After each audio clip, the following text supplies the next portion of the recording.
Fly the 28th.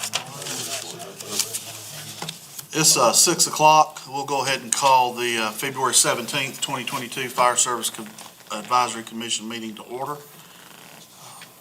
First thing on the agenda is we'll need to approve the minutes from our January meeting.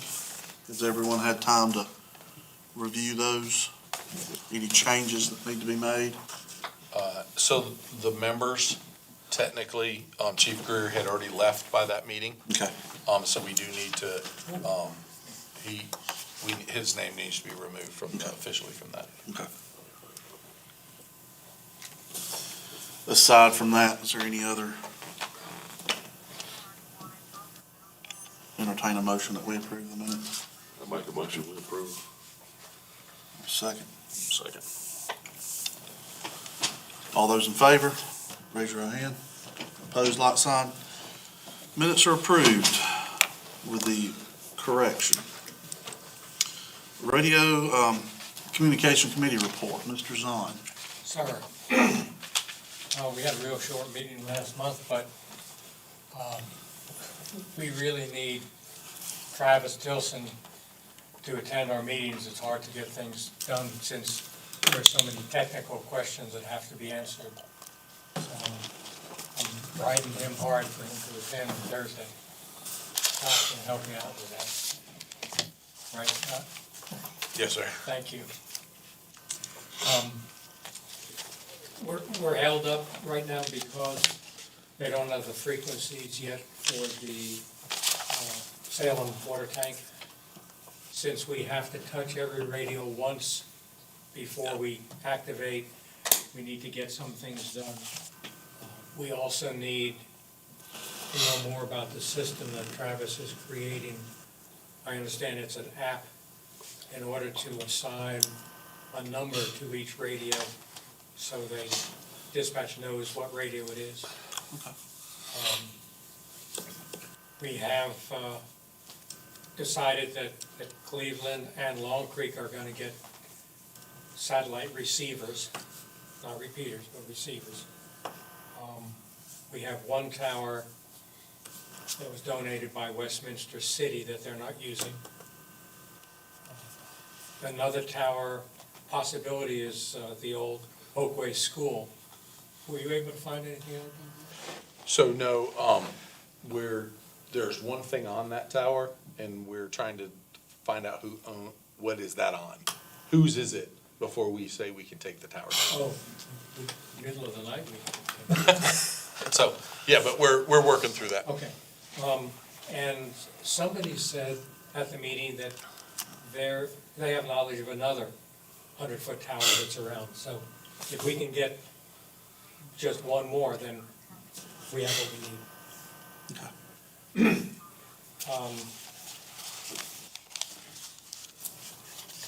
We don't have the code plug done yet, but that can't be done until we know all the frequencies. So there's some technical things holding it up. I think we're making as good a progress as can be made. I was gonna send out another letter to all chiefs, rescue and fire, to make sure that all their members have portables and all their trucks have radios. The next thing we're gonna do, as soon as we're sure that's done, is to go around and make sure that each mobile repeater in the specific fire trucks is working, because with the new radio, they need a new cable to connect the new radio to the repeater. And we know that's not done, so we want to get those working. That's part of the new plan, to make more use of the mobile repeaters.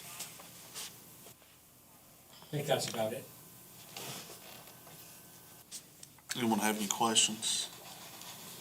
The receivers, what will the receivers for Long Creek and Cleveland, what will be the benefit of having those? You know, just. The problem with those two areas are not them hearing dispatch, it's dispatch hearing them. Okay. So now their radios will just go to this local tower that they have out there, and then it'll be microwaved or somehow get back to. Boost it up where they can get out on handheld a little bit better. Yeah. Okay. So we took the ladder truck out, and actually put a antenna at, 75 feet. And areas that we could not talk to dispatch, we were able to talk to that antenna. Okay. Which if we put a receiver at that height, we would be able to receive off of a handheld, which then goes into the system and dispatch can hear it. Where we're Okay. in that dead spot, as we kind of call it, it's really not, but, it increased significantly for Long Creek and for, we did it 2 different tests, and for, Cleveland. Okay. In Cleveland's, we believe the placement, it'll actually be even. We tested at 75, and the placement will probably be more like 120, because the place of the tower is actually on a higher ground than where we were able to test. So, What Yeah, it they're- what it won't do is help things down on the river. Yeah, it still won't. That's where the mobile repeaters have to be used. yeah, And the same thing with Mount West. Nothing's gonna help that area. yeah, They gotta use mobile repeater. yep, And that's gonna be a whole learning thing. We're gonna go around and help the departments figure out how to use them. yep. Good. Nothing else, Director Crown? All right, discussion on budget. So, if anyone watches, council, we're gonna be holding the line this year when we look at all our budgets and all that kind of stuff. So we're gonna be, looking at that. Specifically, the 20 fund budget, we are gonna try, as we do this, I know there's been a request, by the chiefs in those, so the, hose testing and pump testing. Looking at it and looking at the revenue that is going to come in from that, we're gonna try to put some money in to cover some of the pump test. There's no way we're gonna cover all of that. We were asked if we could, and so looking at it in the numbers, having to hold the line with no increases or anything, we may be able to get some, and it may be a stair step, okay? That we get a little now, a little more next year as the increase of that revenue comes in to cover some of that. So that may help, for some of those departments. We hope, but we're going to do what we can with that. When we get that finalized, as you can see, it's a little set up different here for the budget retreat for council tomorrow. We'll, as we get more information, we will get with you on what we're requesting and that kind of stuff as that becomes more, permanent and as those come in for budget wise. Radiological training. We've noticed, and some of this is COVID. We understand that. So 2.5 weeks ago, we had a little small event at the nuclear station. And we actually issued dosimetry to our members. And a few of those members that showed up, newer members, had no idea what we were issuing them. Because not just people around the plant, the few stations around the plant were toned. That got bigger than just Kiwi and Court Shiloh, okay? So we have always pushed it out there. We need every department and every firefighter to be trained, at least in their own personal protection, how this works, what needs to happen if this would have been a real event. So if you would, please, within your departments, push it out to those members and your chiefs. Please get with Scott Smith, radiological. He does all our radiological training. To get the newest training we have. We just reworked the training. And, we're using some of the lessons learned. We are using the event to actually do training better, to where it makes it, more knowledgeable for the member. So please, we need to have that done this year, as we go through, to make sure we meet that need. 79 people were involved in that 4:00 a.m. call throughout the morning. So if it was people that went to the EOC, to the backup firefighters, to the staging, to the people that were coming in to cover the trucks that all were off duty, or out of service because they were inside the plant. People were covering Kiwi, they were covering our trucks that were now all at the nuclear plant. So, it is a big group of people. And so we want to make sure that with a big group of people like that everyone is trained properly. So please make sure we push that out. The last one,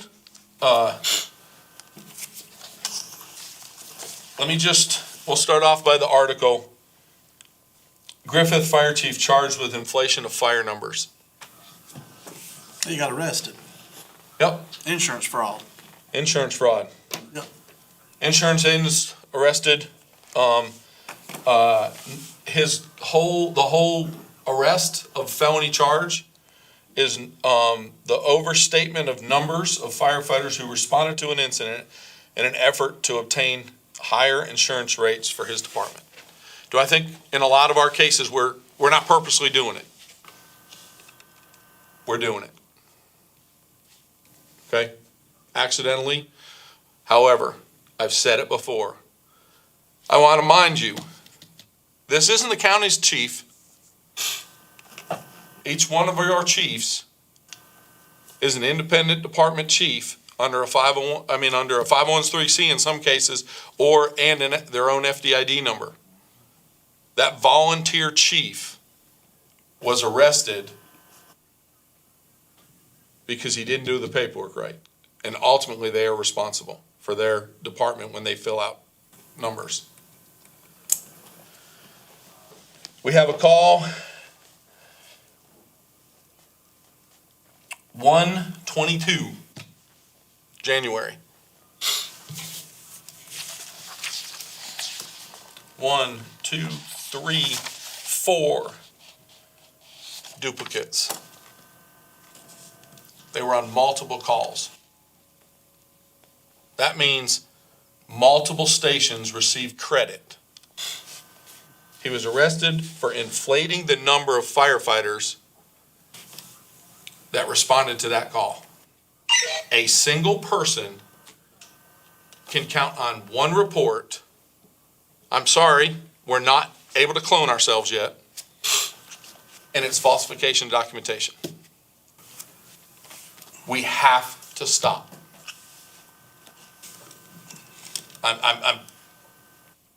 We've said it. I've said it for 3 years.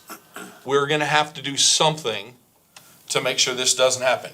In some cases, hey, I saw the person there. I wrote him down on my call. And I understand that. It doesn't change the fact that he wasn't for your department. He was for another department. We have to figure this out because I don't want to be sitting across someone going, yeah, we knew we were doing it. Because I'm putting people on notice. We can't do it. It's against the law. Another one. There's a nice report sitting here. There's not a single person on that call report that was part of their department. But they sure said they went to it. So they didn't miss a call. And that was 2/22. It's this year. This isn't old data that I'm pulling. So I would like for you to get back to your battalions, discuss it, figure out what's going to happen and how we're going to make this happen. Because it's got to stop. Someone's got to scrub it. Someone's got to do something. We have to figure it out. Because I don't want your chiefs to go to jail either over something they may not purposely be doing. Doesn't change the fact that we've done it. So fixing it at the end of the year, like we've been doing, is not good? No, sir. We're not fixing the report. The report is what is shipped to the state. That's why it's a felony. You are falsifying documentation that we are issuing to the state. sent to NIFRS. I mean. Difference, it's all the way, yeah, it's all the way up. All the way It's not up. just state, but in this case, they, North Carolina's a little different. Yeah. Yeah, I mean, it goes to NIFRS, so the little scrub that you do at the end of the year is meaningless. And I've said it for years. I hate the guy got arrested, but I was called a fool for talking about it several years ago. It's real. Insurance fraud is real. They take this stuff serious. And I've noticed outside of Oconee County, just the stuff I keep up with the fire service, there's rumblings of this is a big problem, and they're gonna cut down on it. They're gonna start axing people. They're gonna start buckling up, so. please have a conversation with your chiefs. Do I have the solution? There is a solution and no one wants that solution. Okay? And I'm not putting that solution forward for this, and that's not my agenda. My agenda is, we had a volunteer chief that is doing their job, volunteering to do it. Okay? And I do not want our volunteers put in that situation. Okay? So we need to figure out a way that we don't do that. And if it means completely changing how we do ERS, it will be a lot of work, but maybe we need to do that. I don't know. Okay? And I'm coming to you because this, this was the first meeting I was since it happened. That, if it's a committee, if it's whatever needs to be done so that we get ours corrected and we don't continue accidentally or on purpose. I don't think it's been anything malicious, but reporting has been a problem for years. It's been a problem since we went to ERS. And that's been 7 years, and nobody's fixed it.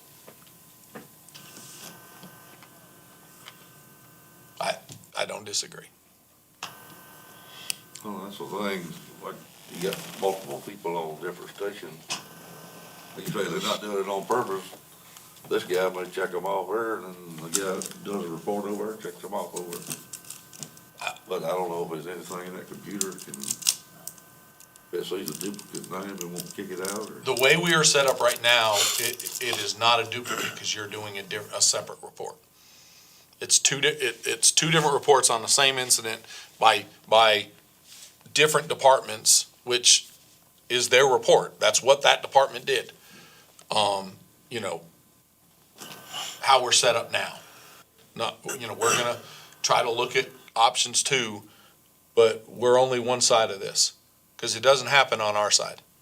The reason why it doesn't happen on our side is our guys don't volunteer for anyone or do anything but Oconee County Emergency Services.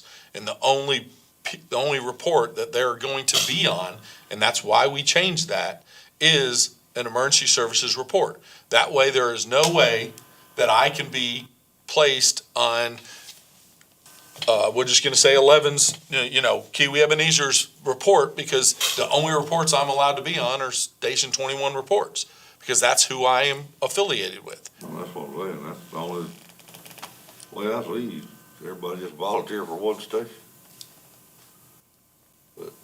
Yeah, no, I don't disagree with that.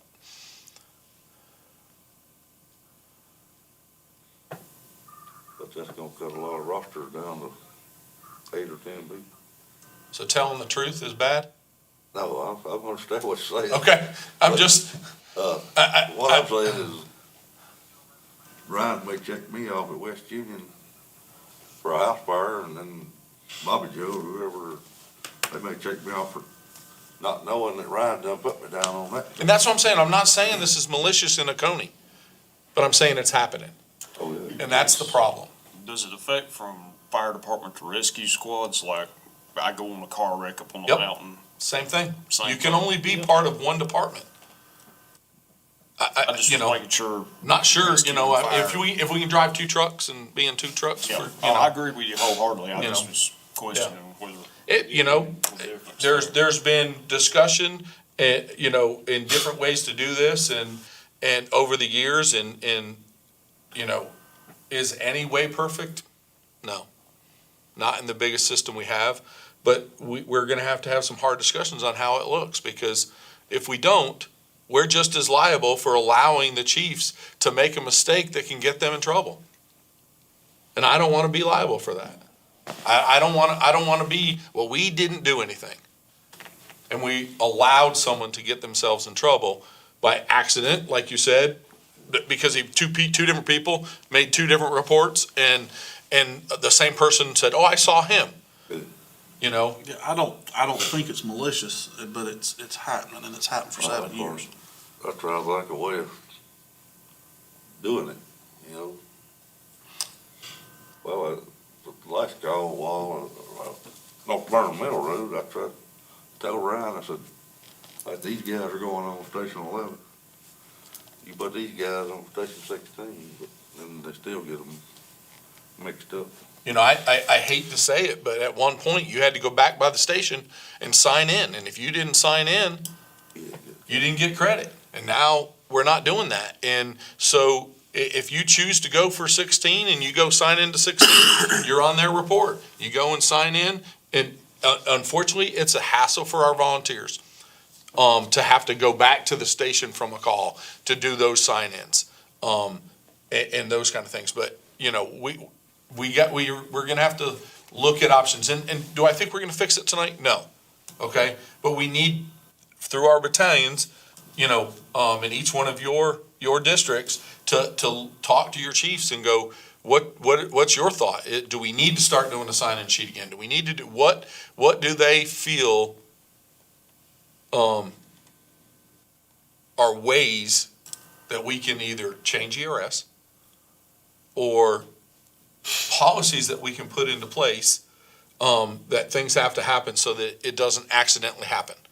We all know there are 3 fire stations and 21, being the 4th fire station, sent on every structure fire. Okay? The possibility, take 21 out of it, because they should not be on anyone else's. And if they are, truly make sure your chiefs know they're not supposed to be put on their roster. I mean, on those reports.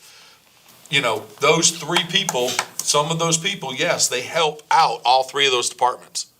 But they came for what department? And that's the biggest thing. They were one person, not 3. And when you read a report and their name is on all 3, the number says 8 firefighters at one department. Well, that one person was on 3 reports, which means if we add all those numbers together, 8 for one, 6 for the other, 5 for the other, it's a false number. Because really, there wasn't, one of those people was counted 3 times. This report right here, 4 of the people were counted at least once, or at least twice. Would it work? So you have a structure fire, let's use Mountain Rest for example. Structure fire, Mountain Rest, I'm off duty, so I'm responding with Mountain Rest to the structure fire. Walhalla could count me on the report too, but since it's in Mountain Rest District and I'm off duty, okay, everybody that's going to that fire that's on Mountain Rest and Walhalla, they get put on Mountain Rest as long as they're not on duty, working, whatever. And that way, like, you could work it down Cleveland, anywhere else. Right. If it's the district responding, the primary district for that area, whatever the response call is, everybody that's on multiple departments gets counted for that one. Well, that might help the ISO be a little bit of a benefit, but the other departments wouldn't be counting them. It'd be that primary, whoever the primary response department would be the one that they get counted on. I don't disagree You with get you what on I'm that. saying? Yeah, I see what you're saying. I think the issue being, you don't know, and there's no way to know that he's on multiple departments. Yeah. I know the guys You I not- deal with every right. day. You know, but this also goes to, and it's not in these reports we pulled that I specifically looked at. If you are being paid by a department, yourself, I love it, you volunteer for us and you do that off duty. But if you're paid, you can't report for Mountain Rest because you're being paid for the city of Walhalla. And I can tell you that's happening too. People are on duty, being paid for by a paid department. And again, cities, They were getting credit on their volunteer station. they were We tried getting to credit cut on their down volunteer that. station Yeah. as a person. And they can't. No, you can't do that. So, and I use you example because I know we hadn't had that problem with yourself. You know, again, The CAD system generates a call and puts it in ERS, or it did at one time. Does that still does that, doesn't always work Okay. correctly. right. And we're working through that. okay. Does it generate one call, or does it generate for each organization Each dispatch? agency dispatched. Can that be fixed to one call? Where I'm going with this is what I suggested a couple of years ago. Garbage in, garbage out. There was nobody QA, QC at ERS really doing it. And that's probably we're to the point to where one person needs to be data checking all that. One person lots the report, so when it gets sent to NIFRS, we know that somebody is QA'd or QC'd it, and there's no duplicates. There's one report being submitted per incident, not like the tornado, probably not like 17 different reports being submitted. Oh, that's what I was worried about. Or could we use the CAD number to tie the incidents together? I mean, if Q&A Fire Department over here wants to have their own incident number so they can keep track of how many calls they run for the year, that's great. But in ERS, you also require, and I think there is a field for it, that you got the county dispatch run number or something like that, where you can look at it and say, okay, this is 22-0-1575 for 15, and it ties it back over with what other departments respond as well. So it links all of the reports for the same incident. So they wouldn't be able to, if they did that, they wouldn't be able to pull You would the be able to people if they pull, were already on another one. you would If pull they're up already the been personnel selected. One time list. in mutual aid. Yeah, tie everybody together. It ties with in the that CAD. department's code in that report number, but what it won't see is if your name's on each one of those reports. Right.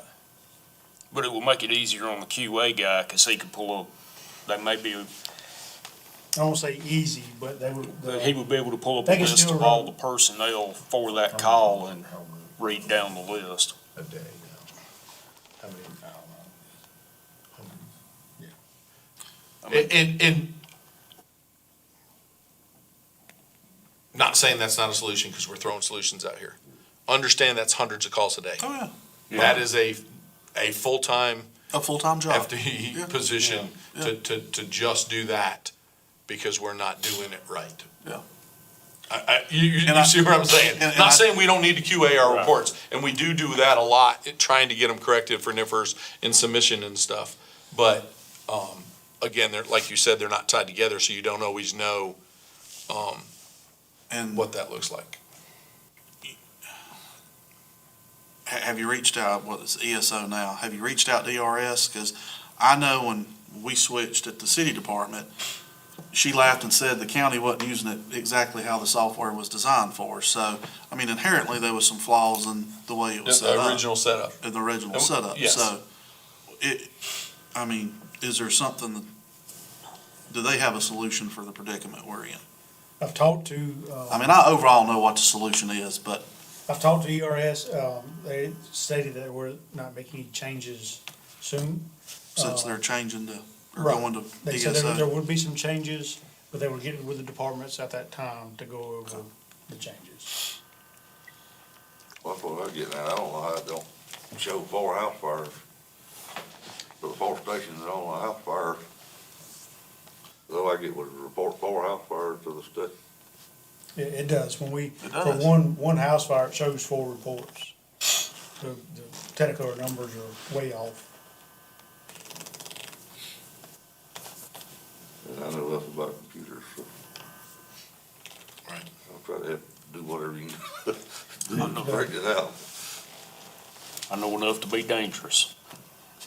The other thing I learned about the reporting, this week is, you cannot count members that stand by at the station. You can count them on the structure fire or on the call, but they do not get counted as being an actual member on the call. So in ERS, it has a tab with what they were doing. So if you have a member that responds to the station, we need to make sure we can tell what that member done on that particular call. So if they respond to the station to stand by, we need to notate beside that person's name that they responded to the call. When ISO comes in and looks, they want to pull the last 5 structure fires for that particular station first due, and they want to see how many firemen you put on scene. not how many firemen stood by at the station. So that's something that ISO is cracking down on. I had a conversation this week. Right now, they only look at the last 5 structure fires. They're probably gonna start looking at all structure fires for that 5-year period, as well as some other changes with hauled water. So, that's something that ISO, is starting to crack down big time on, with response times. Y'all know that if the call was dispatched at 9:40:00 en route 9:40:00, on scene 9:41:00, that doesn't happen. So they're looking for the seconds of every time something goes out. So that happens on probably 90% of the reporting, and so that's a red flag automatically for ISO. When they start going through looking at names, if they look at the response times and they're all perfectly zeros, that's automatically a red flag. Let's look at this report a little bit further, and that can lead into them findings like this. I know chief officers was a big deal at one time too. They don't get counted for your response. Now, if they're acting as a fire suppression, they do, but that's something else that when we went through it, they looked at that too, to make sure. They wanna, when they pull the reports, they ask who is the chief officer on that particular structure fire. I think it's something that we need to, really look forward and move forward in, a training program, at least a night at every department to, as we figure out how this is gonna be, talk through it and also making sure our documentation is correct. QA, is great,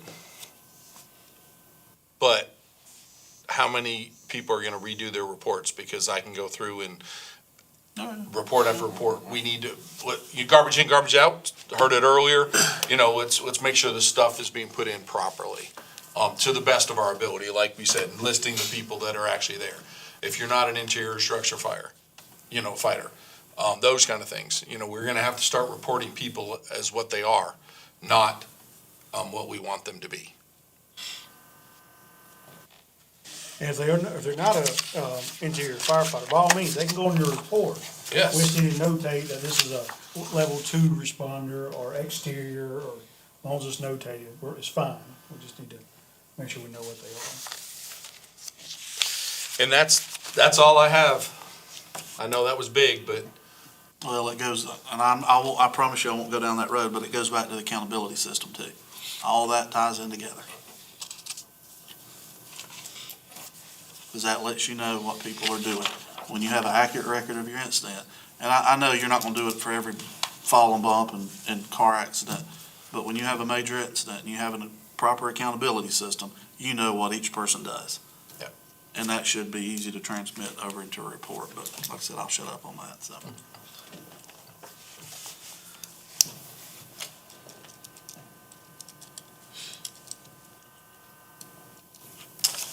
Well, on the ERS system, like we go back on our reports at the station, and put whether they're level 1, level 2, they're placing ERS to. Yes, sir. It's under the admin tab. You go to the people, you can upgrade people's physical level, whether it be level 1, level 2, under there. And then when you put them in the report, you can choose what their task was on that particular incident. So if they drove engine, 11, tanker 11, brush 11, interior, exterior, you can label what functions or tasks they completed.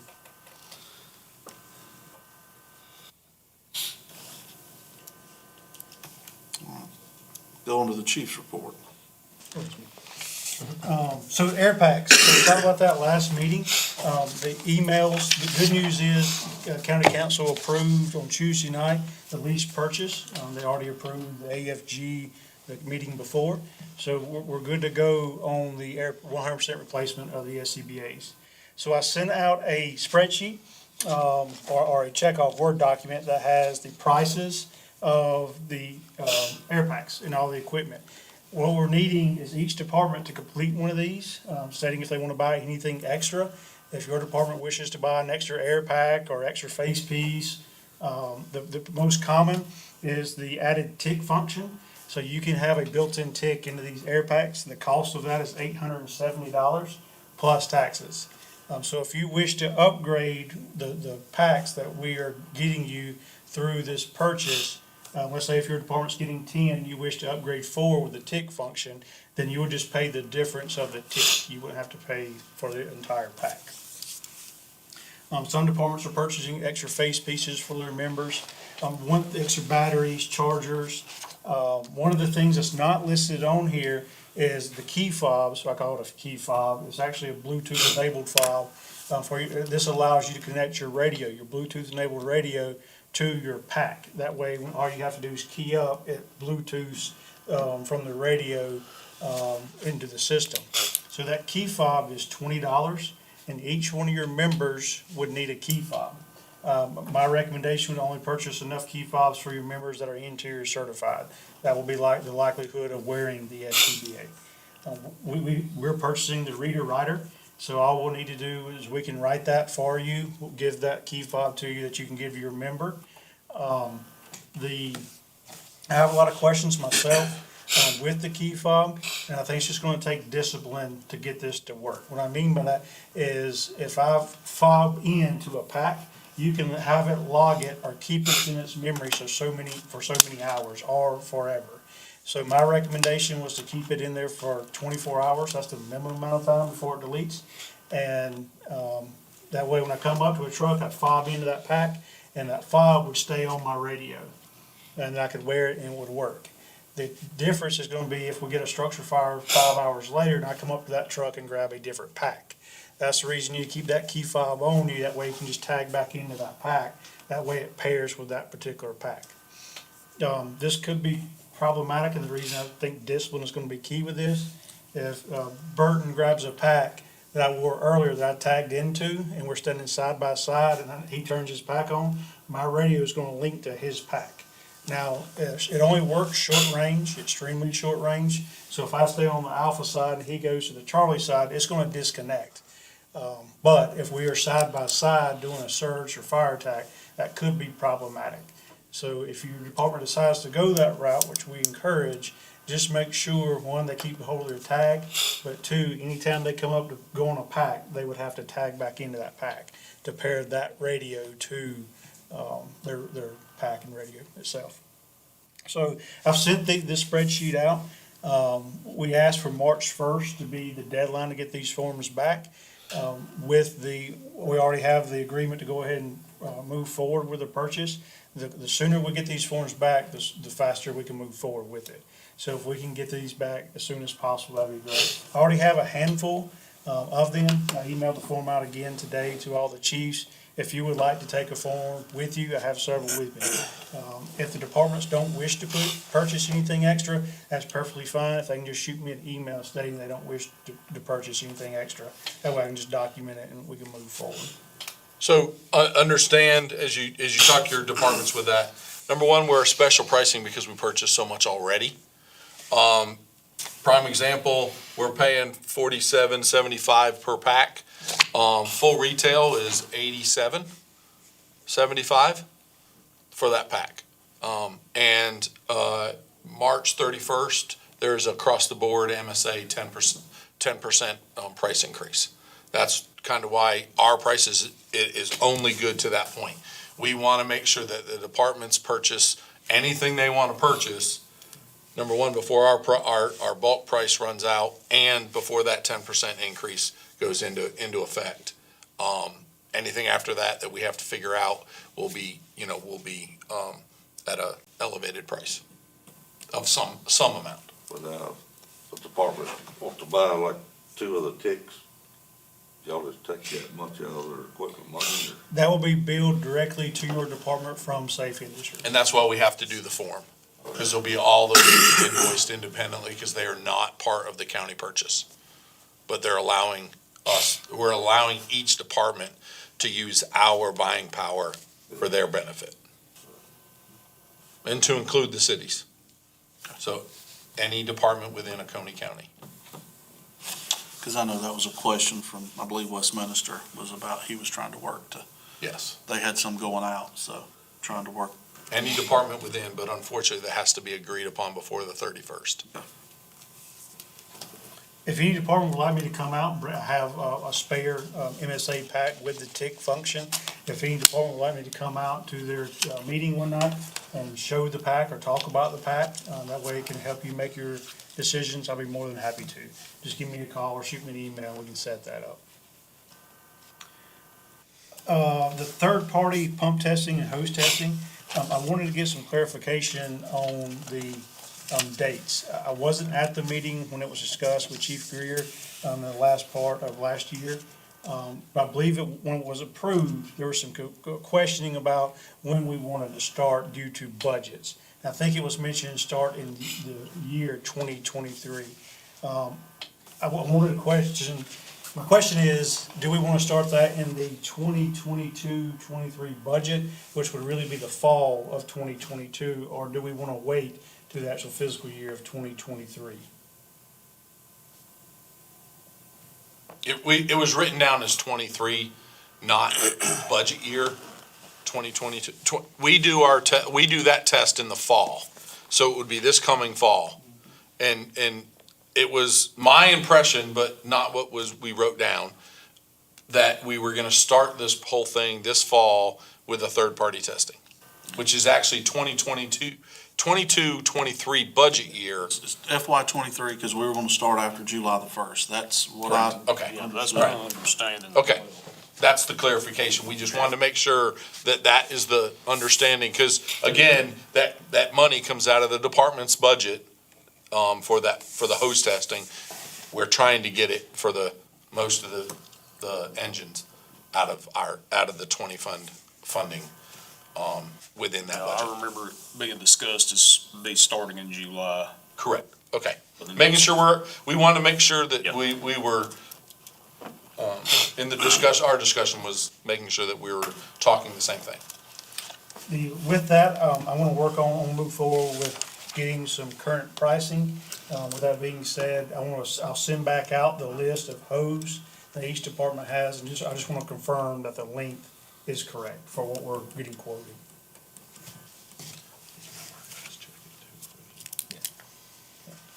So we'll work on sending that out, but, multiple people looking at that, making sure some departments have certain hose in a closet for extra spare hose and those things, but our guys may not see that. They've only accounted for what is on a truck. So, know that we just want to make sure we capture all the hose.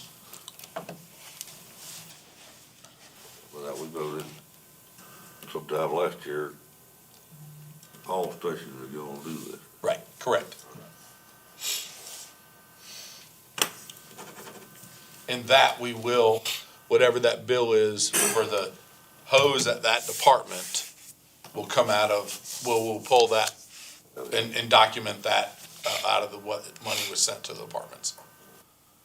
Now, for the municipalities, will y'all just send us a bill that wanna participate in the program? We can do that. Yeah. Yes. Okay, because I know, Yes. So you'll be able to use the same rate and whenever we're testing. Yep. just send us a bill. Yep. Okay, because I know, I'm not sure about Seneca or Salem, but I think Westminster and Walhalla was interested, so, That'll be for the city trucks. yeah, for the city trucks, just do everything while they're testing, they can. You want the ladder and the hose testing as well for the municipalities? I'll confirm, but yeah, that was what we discussed about, just to test everything, so. That's all. We'll go on to commissioner updates, Region 1. Only thing I have, do you have an update on the agreement for brush truck purchases and insurance? Sure, so we are still working on that. I do know Travis, or not just Travis, but Cleveland did replace a truck for the truck that really needed to be deadlined, which is a good benefit to that department. So we're still working on that, to finalize that. It is in the works to figure out exactly what agreement is gonna have to be put in place, for that. I hope to have more information, in the next week or so. But right now, we don't have that finalized agreement. But we are working on it to figure out what that looks like now to make sure we meet the newest agreements for insurance and, you know, it has to be titled in our name, which has always been that way. But for upkeep, there's a few statements that has to be in there, to make sure we know who's responsible for what, and that is where we're at. Okay. Region two? I got a couple things. I sent out an email. Sent to the chief, about the using the radio for every little thing. You know, they called in for somebody using the restroom beside the gas station. They got a cell phone they can do that with. And just, some of them just use it for everything they do, so they can be heard on the radio, I believe. How about this, I'll send just a reminder to all the chiefs to bring it up at their meeting, to say, you know, make sure it's emergency traffic, needed emergency traffic on the radio. One of the things the radio committee has been talking about is, once we get the new schematic and all that, that we would have a training program and have basically come to each station and do radio training. Some of us have been talking on the radio, you know, for 50 years. And, you know, and that's, you know, some of the worst offenders, and some are the young kids that don't know any better. So, you know, I think it's a good opportunity for us to put a training together and kind of reemphasize what needs to be put out there or what needs to be on a TAC channel. When they get the new radio system, it'll show which person's calling the radio. It'll show a radio ID, it's not gonna have their name on it. And the reason, that's a system our big's nightmare. You know, and the radio's changed so much and those things. It's going to be a radio ID, which will tie to, if you have the app, the ability, the chiefs, and I don't know the app yet, but as we talked about it, hopefully could look up if we know the ID number, you know, ESD1, you look up and say that's Crimes Radio.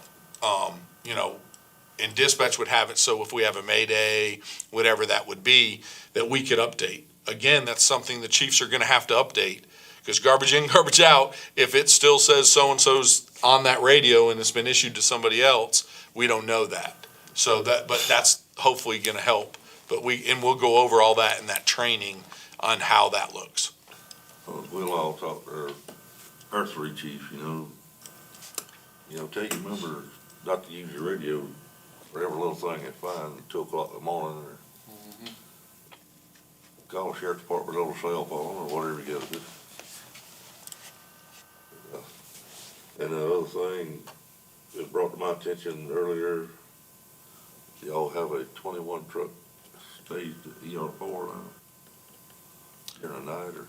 Yes, the corn silo truck, due to housing right now, that truck is staying at Rescue 4 for sleeping quarters. It doesn't come back there until late, until we get sleeping quarter arrangements figured out and other things done for that. But they'll be able to help respond to ER4 calls. Yes. Work. Appreciate it.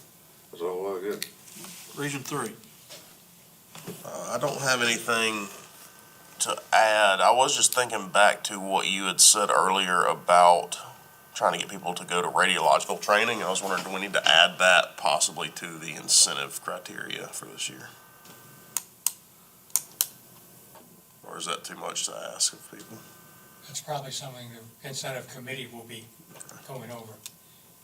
Yeah, I think definitely we can make that recommendation to the committee. I think that's pertinent. I mean, it's in our backyard, and it's something In a big situation, you don't know who's gonna show up. If you need the manpower and people start hollering, you may have somebody from the far side of the county away from that thing come and show up wanting to help out, and if they don't have the training, it's gonna be, put them on the back burner and could get them hurt. But that's all I have.